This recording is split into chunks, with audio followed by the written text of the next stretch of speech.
You know, every time I start thinking about Britney Spears, I can't help but feel this mix of sadness, frustration, and a little bit of anger. Because this woman has lived a life that most people can't even imagine, and yet she still doesn't seem to be in a place where she can actually breathe and feel at peace. And the part that really gets to me is that even after all the battles she fought just to get her freedom back, after all the headlines and court cases and documentaries that expose what she went through, here we are again, looking at Britney caught up in a storm of drama, fear, and uncertainty. It almost feels like no matter how much progress she makes, something always pulls her back into the chaos, and the latest situation with Kevin Federline and his upcoming memoir is a perfect example of that. I mean, think about it. Britney has already been through decades of her personal life being picked apart by the media, by fans, by strangers, by people who never even met her, but felt entitled to comment on everything she did. Now, the person who was once closest to her, the father of her children, is about to release a book that she's terrified will expose more of her private struggles. That in itself is heartbreaking, because the fact that she's panicking tells me she doesn't trust that Kevin will treat her story with any kind of respect. Instead, she's convinced that once his words are out there, it will be another public humiliation, another reason for the world to question her stability, and another wound for her to carry when she's already carrying so many. What's even more frustrating is the way Kevin seems to be handling this whole thing. He's presenting his book as some sort of deep reflection on fame and fatherhood. But let's be honest here, if Kevin Federline wasn't married to Britney Spears, nobody would be lining up to read his life story. That's just the truth. His entire connection to pop culture exists because of her. So when I see him turning around and capitalizing on that connection in a way that clearly causes Britney distress, it doesn't feel like an artistic expression or an attempt to set the record straight. It feels like a cash grab. And the timing doesn't make it any better. His child support payments just ended, and suddenly he's got a tell-all book ready to hit the shelves? That doesn't look like a coincidence to me, and I think a lot of people see through it. And while he's preparing to profit off his version of the story, Britney is stuck in this constant cycle of panic and paranoia, desperate to get her hands on the manuscript before it's released, as if knowing what's coming will give her some kind of control. But that's the thing about trauma, no matter how much you try to prepare for it, it still hits hard when it arrives. And Britney has a long history of being blindsided by the people around her, so of course she's bracing for the worst. What's sad is that even though she's no stranger to being misrepresented, this time is coming from someone who should have understood her better than most, and that betrayal cuts deeper than any headline or tabloid ever could. But here's where things start to get even messier.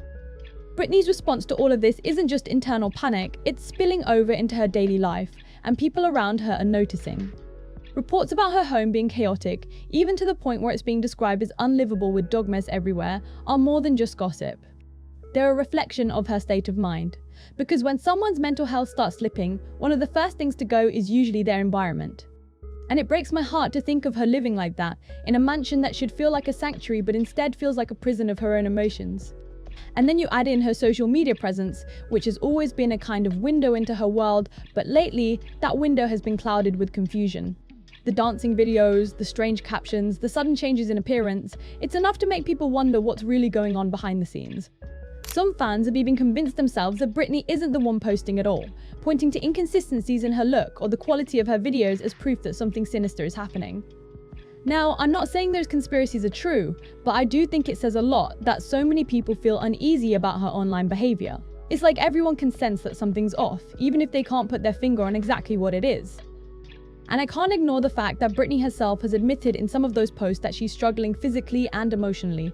She's talked about chronic pain, nerve damage in her back, times when she has to crawl on the floor just to get around. She's also vented her anger at her family, saying they took everything from her and that she'll never forgive them. That anger is raw, it's real, and it's justified given what she endured under the conservatorship. But instead of seeing her work through that pain in private with the help of professionals or trusted loved ones, we're watching it all unfold in real time on Instagram, where strangers can dissect every word and video, and I don't think that's healthy for her. When you think about her support system, or rather the lack of one, it makes the whole picture even sadder. Her family is fractured, her marriage to Sam Asghari ended in a way that left her questioning whether it was even real, and her children have distanced themselves because they don't feel she's in a place to be the mother they need.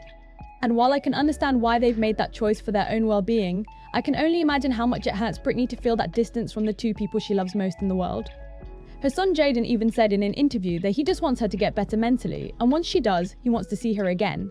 That shows me the love is still there, but it also shows how far away Britney is from the kind of stability her kids are hoping for.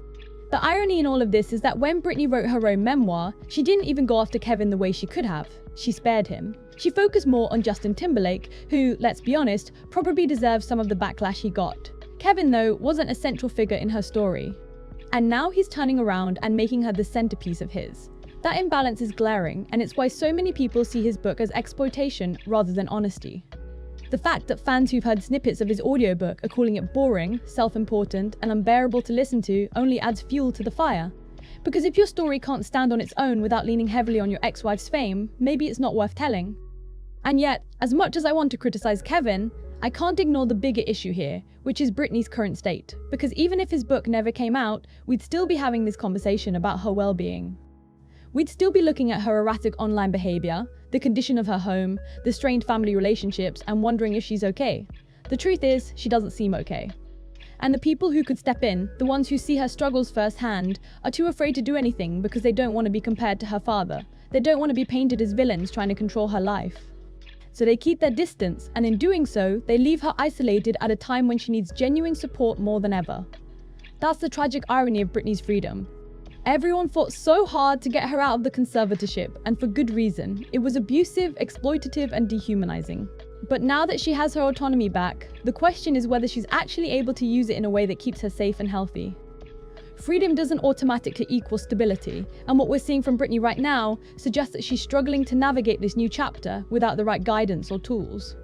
Some even believe she's still under a kind of legal supervision, a temporary care plan that keeps the courts quietly checking in on her situation. If that's true, it shows that even the system isn't fully confident in her ability to manage on her own.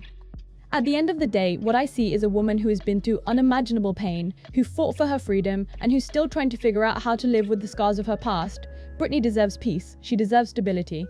She deserves to feel safe in her own home and loved by the people around her. But right now, she seems to have none of that.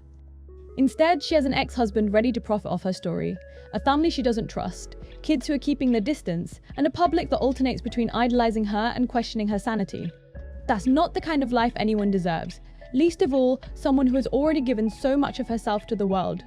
And maybe that's the hardest part of all, watching someone who was once the biggest pop star on the planet, someone who lit up stages and broke records and inspired millions, now reduced to a cycle of panic, paranoia, and pain. It makes you realize that fame doesn't protect you from suffering. If anything, it amplifies it. Britney's story isn't just about one woman. It's a mirror showing us what happens when society builds someone up so high only to watch them fall. And unless the people around her step in with genuine care and support, I fear we'll be watching the same painful cycle repeat itself again and again.